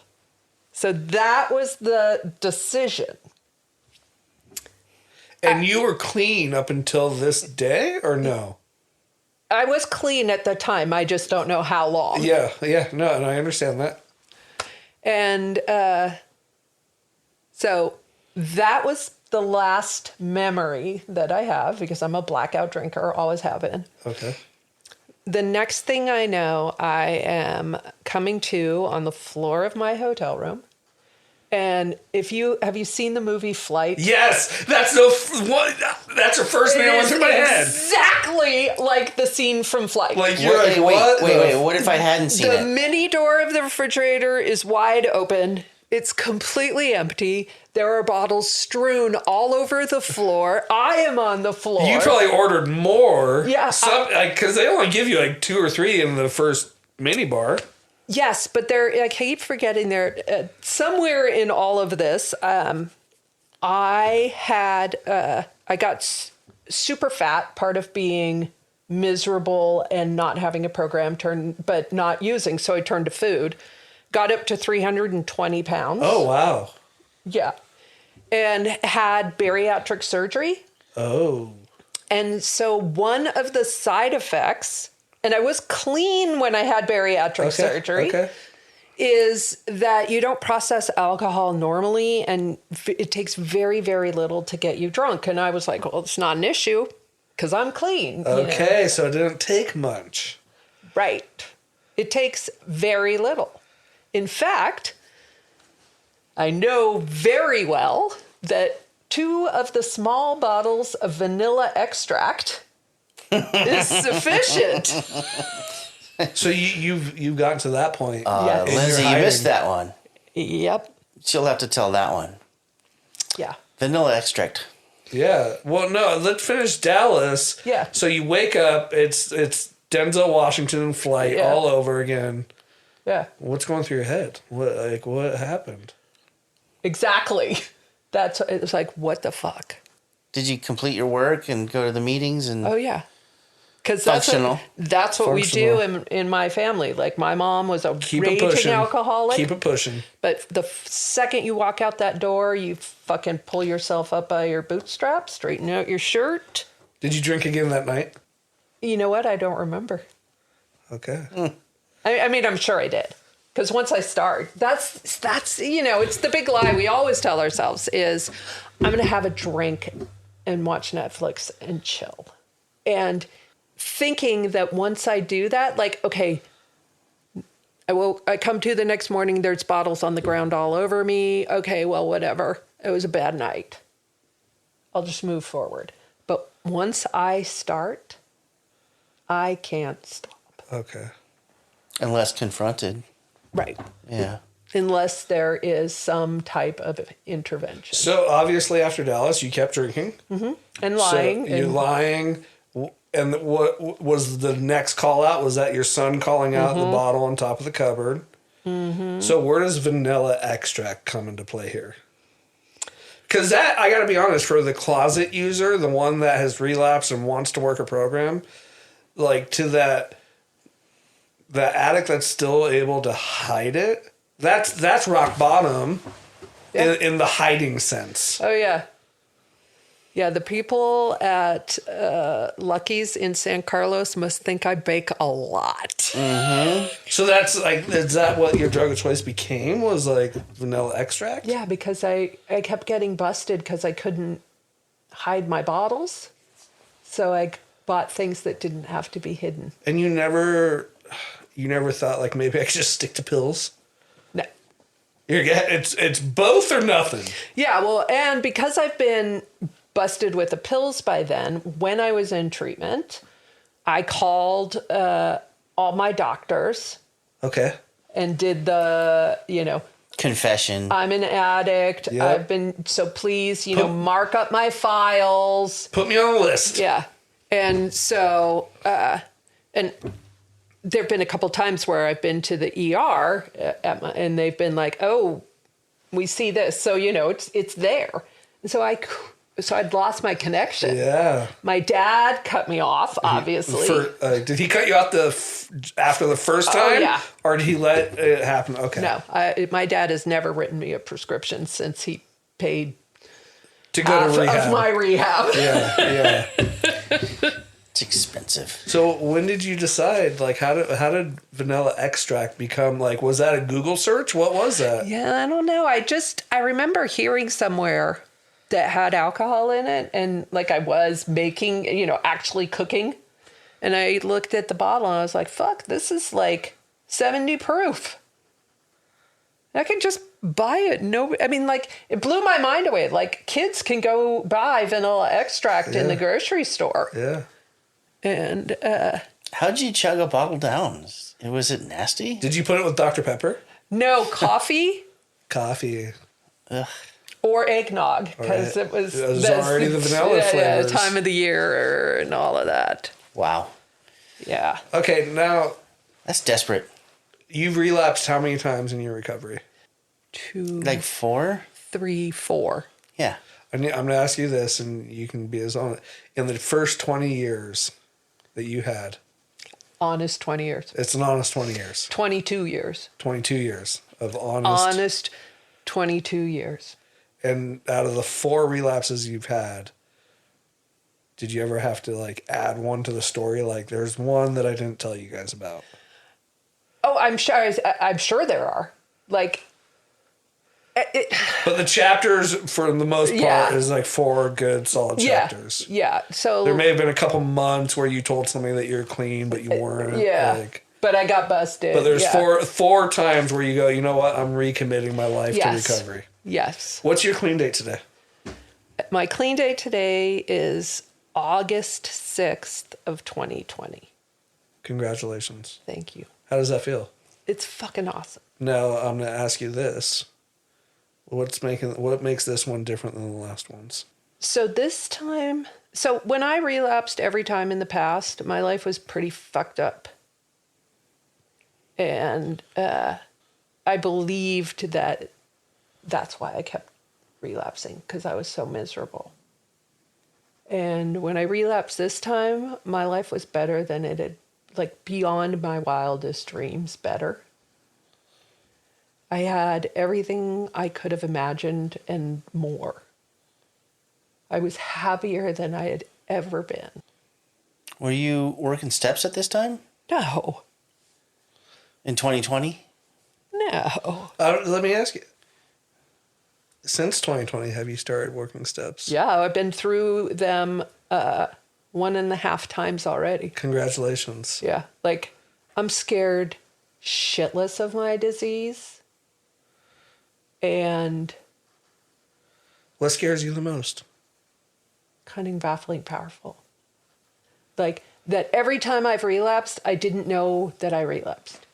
Like, there was no conscious decision to pick up. And you're sharing this podcast right now, honest. Yeah. There's a time, like, in your relationship that both you and Jory would, like, go back and forth. One would get loaded, and then you would get loaded, and then he would get loaded, and you'd relapse back and forth. And Didn't you guys talk a lot about, like, if you get loaded again, we have to do this, right? Like, what was the story about peeing in a cup? Oh, yeah. I love that story. So you want to lighten things up a little bit. So in one of my relapses, my husband had some surgery. Okay. I don't remember, or something, but he had pain medicine that he actually needed. And so I went to Walgreens to pick it up for him. And so I picked up the meds and then came home. And of course, before I came in the house, I very carefully removed the staple from the bag. Oh. That they use. Yeah. And opened the bag, then opened the pills, popped 4 of them, closed it back up. And they were little pills because of, they're worried about people ODing on Tylenol. So they were taking out most of the Tylenol. And so the little pills, so I put them back in. I folded back up. I put the staple back in exactly where it was. Bent it all back in. Yeah. And come inside and, give my husband his pills. And the fucker counted them. That asshole. I know. What? As if he doesn't trust a drug addict. What the fuck is up with that? And so he goes, I'm missing pills. And I said, better call Walgreens. What? He goes, I'm missing pills and you have priors. I'm like, I did not take your pills. Well, if you didn't take my pills, then we need to call Walgreens. I'm like, well, then you better fucking call Walgreens. So he did. It was a huge deal. They had to shut everything down, go through all the medications, do a pill count. Because if your employees are stealing, it's a big federal fucking offense. thing. Yeah. So that probably cost them a pretty penny to do all that stuff. Yeah. And so, a day or two passed and they were like, yeah, it's not us. They're like, actually, we have it on camera and here's. And so, again, my husband's like, what the fuck? I'm like, I don't know what to tell you. It's not me. And he goes, well, then I want you to pee in a cup. I'm like, fine. So what's going through your head? I'm panicking. I'm fucking panicking. But the whole time out of your mouth, you're smooth as butter. Yeah, let's go. Yeah, fuck you. How could you accuse me? Gaslighting. Just gas. You're fucking crazy. Yeah. Oh, man. So, I've been in those shoes. Because, it wasn't like a probation pee cup kind of thing. And because my husband, for all of his underhandedness and stuff, is kind of stupid, he said, just call Pam, our doctor, and go in there and do a pee test. And so I was like, all right. So I called, had an appointment the next morning, got, he confirmed that it was real. And so he went off to work or to bed or whatever. And I'm like, what the fuck am I going to do now? So, because I knew I'm peeing in a cup at the hospital, I know nobody's going to watch me pee. So I got to get some clean pee. That's clearly the answer.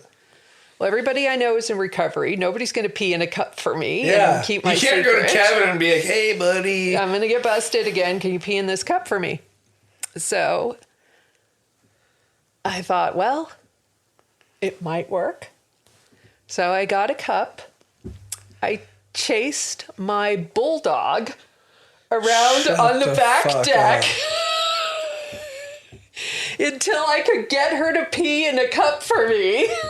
Shut the no fucking way. But I thought this through, and I made sure that I got it from the female bulldog, not the male bulldog, because that might show up differently in the pee. You gotta be fucking kidding Never mind me. The fact it's a different fucking species. Dog. Like, you're like, well, I researched the female bulldog. Obviously, you didn't do any research, right? No, I was just fucking chasing the dog around on a deck. Because you're freaking out. You're like, I got 11 hours to get my piss into a fucking cup so I can keep getting loaded. Yeah. So And Yeah. So I chased the dog around. I got the pee. I went for my tests the next morning. Did you tape it to your leg and No, I everything? didn't have to do anything because it was at the doctor. So they just go in the bathroom, pee in the cup, put it in the window. See, I knew I had that.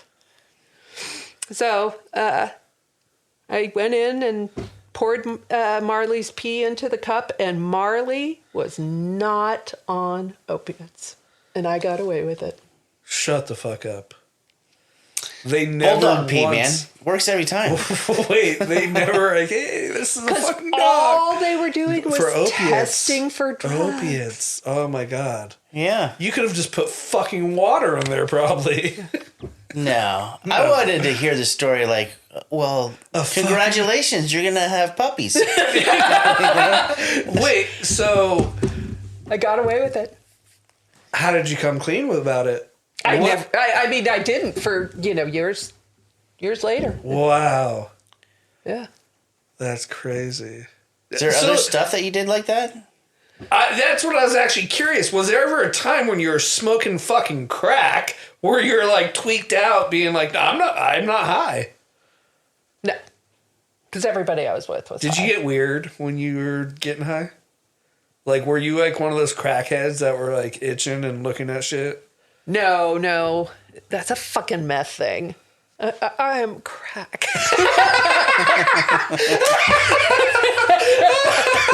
So high class. Yeah. Oh my god! Yeah, no, I was never a skin picker or any of that. That's a myth. Did you ever smoke meth? Oh yeah. Have you done it all? I've never shot drugs. Okay. Never shot a drug, and I'm super grateful for that because I don't know if I'd be alive. But is there a drug you haven't done? Heroin? I smoked it once. Yeah, I've smoked heroin. So when you did the pills and the alcohol thing in your relapse, did you ever smoke weed during that relapse? I hate pot. So you only stuck to the pills and the Opiates booze. and booze, yeah. I've always hated pot. Never stopped me from smoking it when I was younger, but I'm one of those people who the second I smoke it, I get completely paranoid. Did you ever get to the point in your relapse where you were snorting your pills or smoking your pills? Snorting, Snorting. yeah. Yeah, for sure. There was a lot of times. Did you and Jory were you ever loaded at the same time during a relapse? We must have Blaming been. each other. So we must have been because, You keep showing this. What is it that you're showing me? This says the last beginning, 2/15 of 17, Are you left-handed or right-handed? left-handed. You're left-handed and you got it put on your right hand? So that way it wasn't a reminder when you took the drink? I don't know why. Here, I'm going to put on this other you know hand why? so I never have You to know look why at I did it? Because I wear my watch on my right arm, and I'm an executive in corporate America, and so I had to be able to hide it. Wow. Yeah. I'm an executive in corporate America who chases her bulldog on the deck to get her to pee in a cup. I love it. Do you have any That's- plans for that tattoo? Or are you gonna? Yeah. So I go like- back and forth with it. I could get the date erased and my date put in, but there's something. Just put a cross and then add a new I know. I thought I might put a little arrow here and put almost or just second to Start a sleeve. the second to last beginning. So I definitely, think about it a lot. There is a part of me that actually likes leaving it alone. And to remind myself, you were this committed Right. to your recovery and you got loaded. Yeah.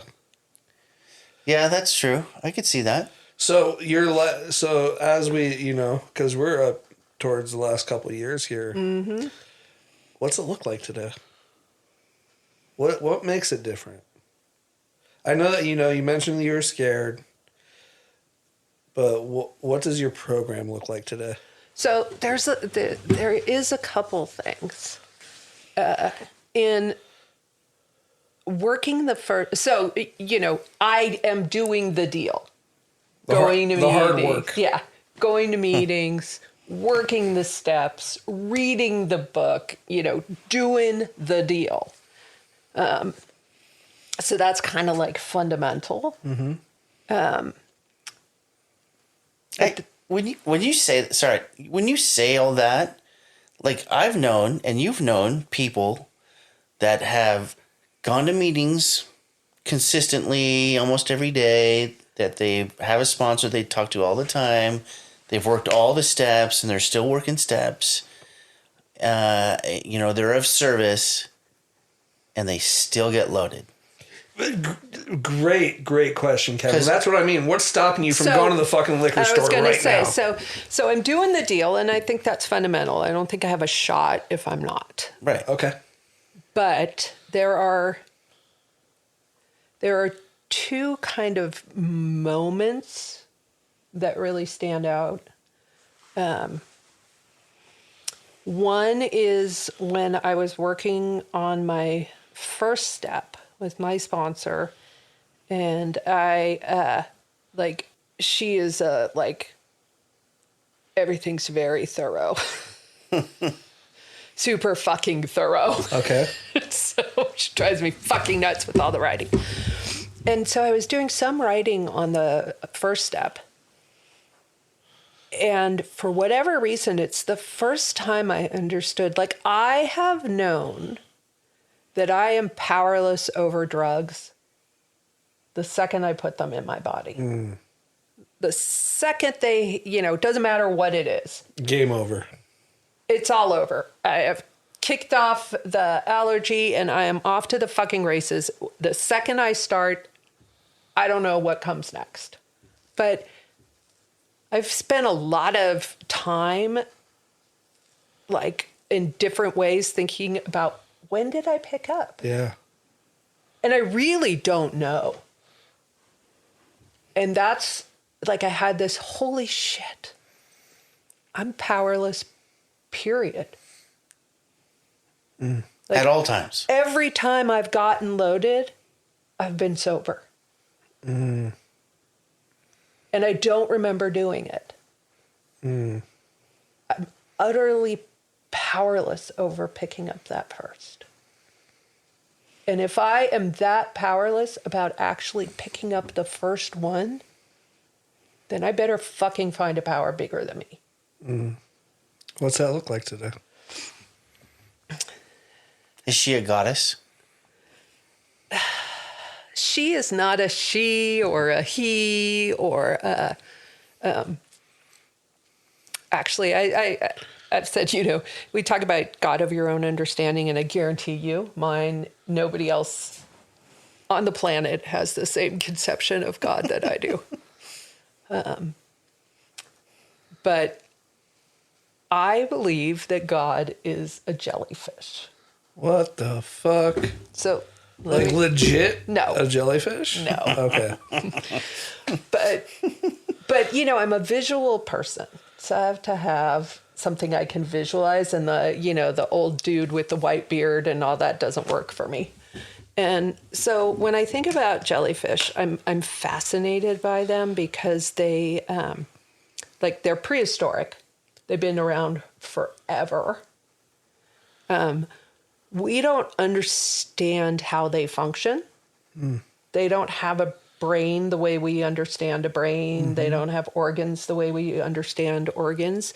But they're an intelligent being that communicates with each other. And, okay. We don't understand it at all.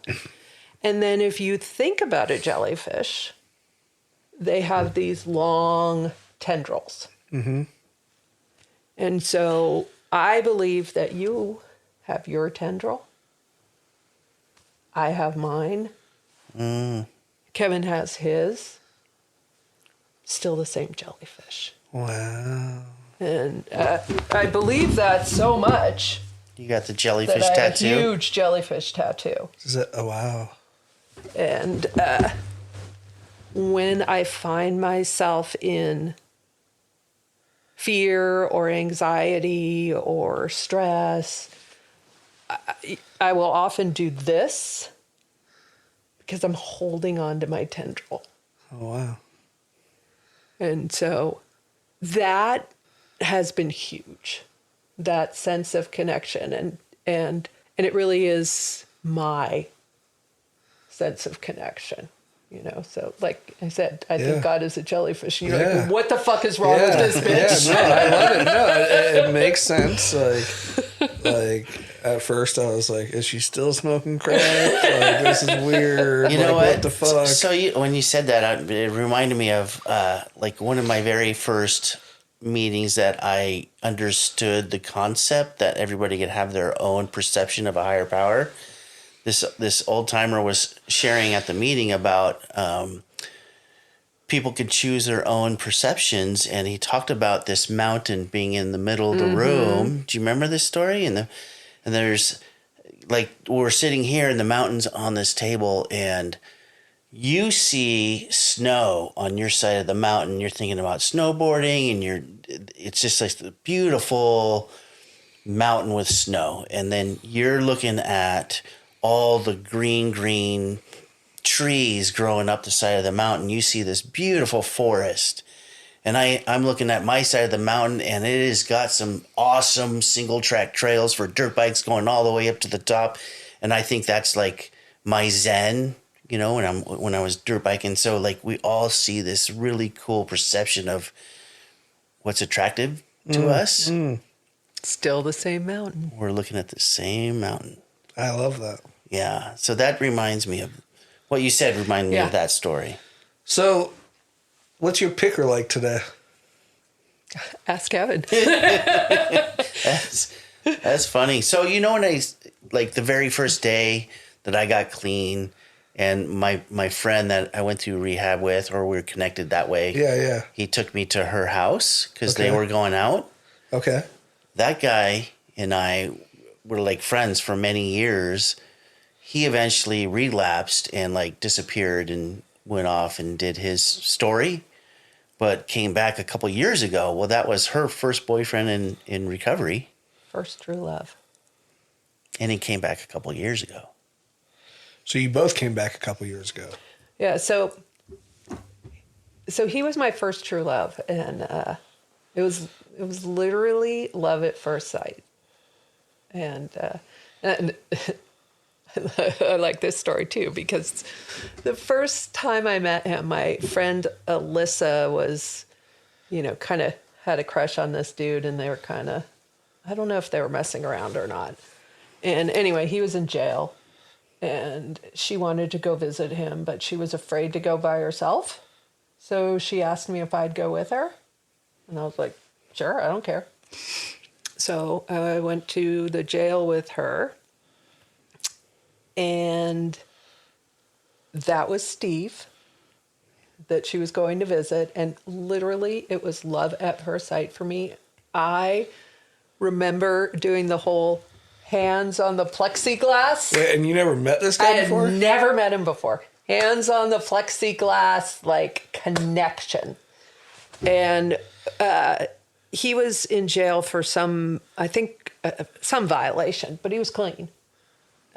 So he did his time. He got out, came back into the rooms, and it was on. I was clean by then, and we started dating immediately. And we're together for about 1.5 years, 2 years, something like that, until I went off to college. And he wanted to move in and, you know, be married and have kids. And I'm like, if I don't go to college now, I'm never going to go. Like, this is I have to do this. Yeah. And so, you know, we went our separate ways. I married Jory and had a child. He married a woman, Pam, and they had 2 kids. We had 0 contact for 34 years. Wow. And, you know, he has a story. He was out there for a long time doing a lot of stuff. And he finally made it back into the rooms. And he was working in Palo Alto, which was where I had lived when we were dating the first time. And he's like, you know what? I wonder what Irene's up to. I've got 1 year clean, and, you know, I wonder what she's doing. I think she's married, though. So I say he looked me up on Facebook. He says he stalked me on Facebook. All right. But he reached out to me, and it was 6 weeks after I had left my husband. Wow. And so we hung out some, and I was like, yeah, I'm not ready to date. Like, I'm just leaving a 22-year marriage. I'm not ready to date. Yeah. And he was like, okay, we can hang out. And this was, of course, via text. And then like an hour later, he sends me a message and said, so I've been thinking about it. We need to have some boundaries. And so I can hold your hand and I can kiss you on the cheek. And I was like, that's slow dating. Yeah. Yeah. I'm not ready to date. And he was like, okay, fine. I remember when she told me that he was back around, and like I knew some stuff, like when he was getting loaded. I knew some stuff. And I was like, no, not again. You're not doing this again. And he wanted to come up and visit you, and Jen had to talk you into it. Yeah, I was not ready to have him back in our lives. Straight up convict. Okay. Yeah. And you know me, I don't want chaos and disruption and, toxic environment. And so anybody that's connected to that type of lifestyle, no. Yeah, I did not realize that the conversation was going to lead to here. So that is who you currently are with up here. Married. Married. You guys got married. We got married in May of this year. Are you happy? I am happier than I have ever been. Good. He is a good man. And, he had all kinds of crap, but he is a good, being with him is like coming home for me, because I loved him the first moment I saw him, and I love him today. And if you look at the two of us on the outside, we're pretty different. Okay. But we're so good together. And, I remember the first time I spent the night at his house, and we're over in his room, and he's like, okay, you ready? And I'm like, wow, that's way to go with the foreplay, dude. Just You ready? I was like, okay. I'm like, okay. And he reaches over across the bed and gets down on his knees and says, it's time to pray. You're like, well, this is awkward. That took a twist, huh? Yeah. So we pray together every morning and every night. Wow. Yeah. That's awesome. It took a minute or two for me to Believe. Yeah. I kept him at an arm's distance for quite a while until I spent enough time with him to, just to feel safe, I guess. That I'm not going to have chaos and right, or she's not going to get hurt, Yeah. And not like I have any choice about it, but it's a personal thing. Yeah, I mean, you guys are close friends. I can only imagine. I have one more question for you, and Kevin, you can ask as many questions as you want.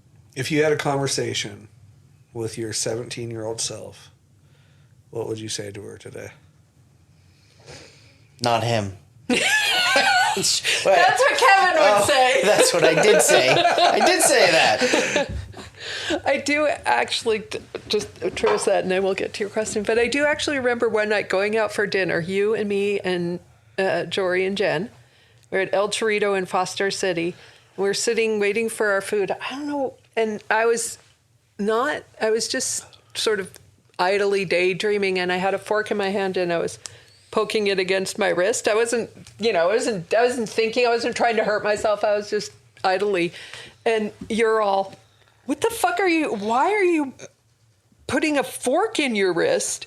And Jen looks up, and she looks at me, and she looks at Jory, and she goes, I know. Just because Jen went through like Hell. horrific shit with him too. Oh, shit. Oh yeah. Yeah. It's all toxic. The whole thing. Yeah. Yeah. So what would I tell my 17-year-old self now? I mean, if I could get her to believe something, not just say, it would be you're enough. You are enough. Because I never knew. I still struggle. When was the last time you told yourself that? I actually don't have it on, but I have one ring that says I am enough. Okay. And then I have another that's 3 bands that say, I am safe, I am loved, I am enough. And so I have them because they're, physical reminders. That's weird because that's what my trauma therapist told me to tell myself when I was in trauma therapy. That's what my trauma therapist told me to get as a piece of jewelry. So I guess that's something that has to do with the reasons we get loaded and not follow through on suicide. Yeah. At least that's what I was told. Those are the reasons that we, as children, that we weren't, because our parents are supposed to be there for us. They're supposed to keep us safe. They're supposed to tell us that they love us. They're supposed to say that we are enough, and accept us for who we are. But we didn't hear that. We heard the opposite. Like, if only you acted better, I'd love you. Or you're never going to live up to my expectations, or whatever it is. Why can't you be more like your brother, your sister? So for me, it was other people. My Yeah. dad would always compare me to other people, Yeah. my friends. Why can't you be more like Tanya? See how she does this. Why can't you be more like Kira? See how she does this. So yeah, I would tell her you're enough. I like that. Kevin, do you have any other questions? I think we're good. I mean, I know some stories, but they're not like really getting loaded stories. Dressing up as a prostitute for Halloween in high school. Oh yeah, that was fun. What? These were when I was like a newcomer. I was 20, and Yeah. I was around all these kids doing these crazy. I was so old back then. 20. Yeah, and they were all like 16 and 17, just young kids. That's They're- illegal. Yeah. Yeah, that's why I never did sleep with any of them. Liar. No, I never slept with anybody underage. Mary was 18. That's not underage? Was she 18? Yeah. Absolutely. Well, that shit's Absolutely. good. Moving on. Let's call her. Let's call her. How old were you? Yeah, she was. 17.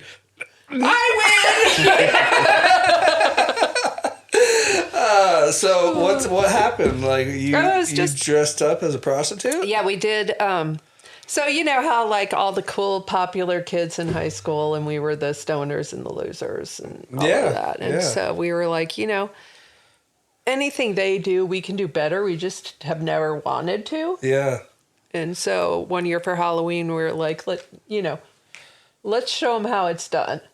And so our friend Craig, who is also clean and was at the time, it was Sweet Daddy Craig. and so he was the pimp, and we went and went to the thrift store and got him, a white polyester suit and platform shoes and a fur coat and a hat. And then there was Mindy, Some other girls. yeah, me and 3 other girls, and we all dressed up as hookers. We rented a limousine, and we had business cards made that said, Sweet Daddy Craig and Company. The customer always comes first. Wow. Kevin, were you involved with this? No. And so How did you know about this? I was around at the time. Yeah. Okay. So we drove the limo up into the middle of campus, into the quad. Yeah. Had Dirty Woman Yeah. blasting on the stereo, and the chauffeur totally, he got out and he helped us all out of the car, and we passed out our business cards, and we won the costume contest. And you were in recovery at this time, or okay, so That was like, there was some cool stuff in recovery. Yeah, we did some fun urban surfing. Oh yeah. On his car. So like there's a lot of young kids. We were all young kids, but we always had that fear that we weren't going to have any fun. Like once you stop getting loaded, Right. like Life ends. Life ends, no fun, blah blah blah. But we created this whole network of shit that we used to do. There's like urban surfing. You know what that is? no idea. You'd climb out on top of the hood or the trunk or the top of the car, and you would surf as it's driving down the road. It just sounds sketchy as shit, dude. It's very We sketchy. were sketchy as shit. Yeah. We were young addicts who were clean and crazy. Yeah. I mean, we urban, like one of the guys urban surfed down the highway at 55 miles an hour out on the hood of the car. Yeah. And we would do it down, neighborhood streets all the time. Wow. We used to break into the swimming pools, at condo complexes and the clubhouses there. So we'd break in, we'd all go skinny dipping, and then we'd go into the clubhouse and read the book. What? Let's do some illegal shit and then let's practice some recovery. Yeah, because that is So that's who we were at the time. Yeah, but you have to understand at that time, the degree of your moral compass is way different. Like I saw nothing wrong with carrying firearms to meetings. Right. At that time, that was, what's wrong with that? What if Don't something shoot happens? anybody, but yeah. Well, but what if something happens while you're at the meeting? So, what about today? What's that look like today? The moral compass? Yeah. Well, obviously, we're not carrying firearms into meetings. I haven't been urban surfing. Yeah, like that's... Yeah, it's very different. I love it. I would,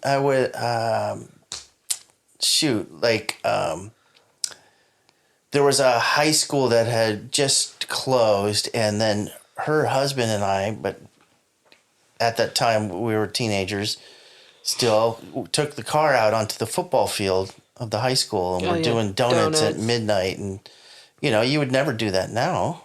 Right. It's wrong. Right. But at that time, that justification was like, oh, it's closed. They're never going to use this. They're going to tear it down anyways.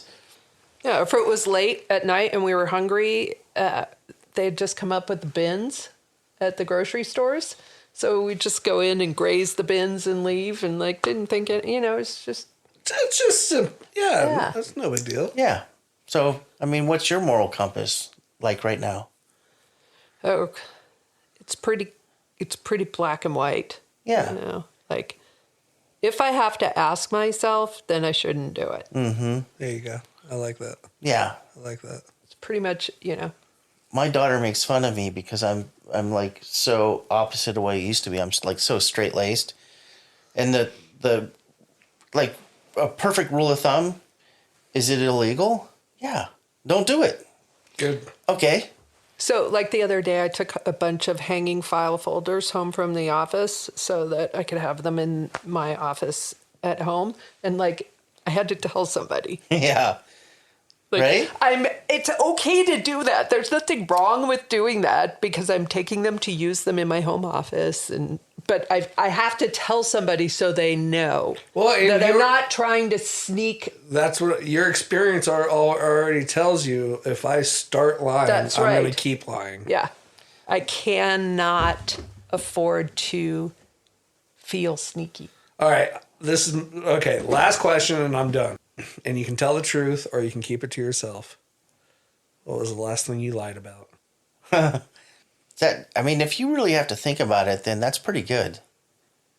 Because you're not thinking about something that happened yesterday. Yeah, no, but because of the way my denial system works, you need to give me a minute to think about it, because I might go, oh, fuck, on the way here, Yeah. That's why I asked it. Like that. And if there's nothing good, way to go. I mean, like we lie to we lie to ourselves all the time. Whatever comes to mind, whatever it is. Like, I'm going to be fine eating these 3 tacos. Well, I mean, I lied to myself yesterday. I was like, I'm going to wake up and meditate in the morning. Oh, I don't even bother to tell that lie. Dude, seriously. Yeah. Yeah. Hey, we do not pray every morning and every night. That was a lie. Did you at that time? We try to. Yeah. I appreciate that. For those listening, she just corrected herself. Yes, we try to, but we are not successful. I appreciate that. Thank you. Well, cool. See, I knew if you gave me time. No, I fucking love it. I love it. Is there anything else that you'd like to share? That you love me? You know I love you. I love this Yeah. so much. It's way better than it was. 4 years ago. Yeah. Yeah, there's something about, like, we've lost friends from our social circle because of the choices that they make. And it's so out of our control that it's heartbreaking. Mm-hmm. It's heartbreaking. Like, dear friends that choose to be with somebody toxic. Yeah. That toxic pulls them away. That we no longer see them anymore. And they were like deep in her social circle. I was thinking of Gil. Yeah. You know, it's just sometimes I have choices. this many fun tickets. Yeah. Gil's a friend of ours. He was clean with us for tons of years. Yeah. And he taught us how to just have fun in everything we do. Everything. I'm not talking some of the times. Like, everything was fun. That's awesome. Yeah. And he didn't look at money as like, this is something I have to earn to, and that's... pay my bills. No, he pulled out a wad of cash and said, these are fun tickets. This brings fun to us. Yeah. He thought, I have this many fun tickets. I love it. Yeah. So, I mean... But he made a toxic choice. We haven't... Yeah, So I'm glad this reconnection happened. Yeah, because our relationship was hurt by my relationship with my husband. Like, Kevin and Jen were like, yeah, Irene, come on up whenever you like. Uh-huh. Just don't bring your husband. But it was never said. I said it. Not to you. Yeah. I said it to Jen. Oh, yeah. Yeah. Well, Irene, we want to thank you. Definitely. For being on the podcast. And hopefully we can get into it again sometime. I would love to. Awesome. Love you. Love you.